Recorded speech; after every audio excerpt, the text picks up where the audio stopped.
The protozoa are minute aquatic creatures, each of which consists of a single cell of protoplasm, constitute a classification of the most primitive form of animal life. The very name protozoan indicates the scientific understanding for the animals. Proto means first or primitive, and zoo refers to the animal. They are fantastically diverse.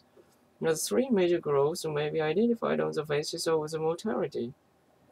The musk gopher have one or more long tails that they use to propel themselves forward.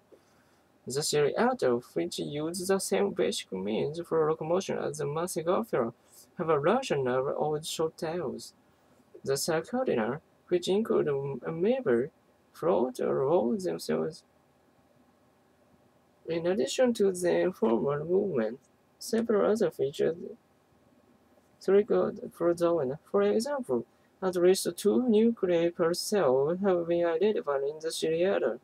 Usually, a large nucleus that regulates growth and decomposes during reproduction, and a smaller one that contains the genetic code necessary to generate the large nucleus. So, all of this seems very straightforward to this point, but now we are going to complicate the picture. Chlorophyll with green plants is only found in the bodies of some protozoans.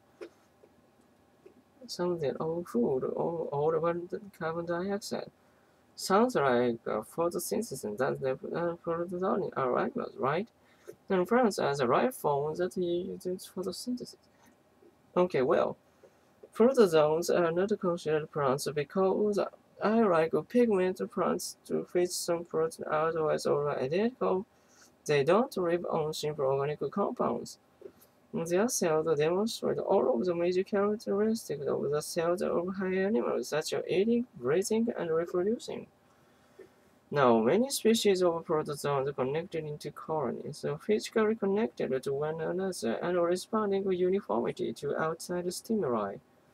Current research into this phenomenon, along with investigation carried out with advanced microscopes, may necessitate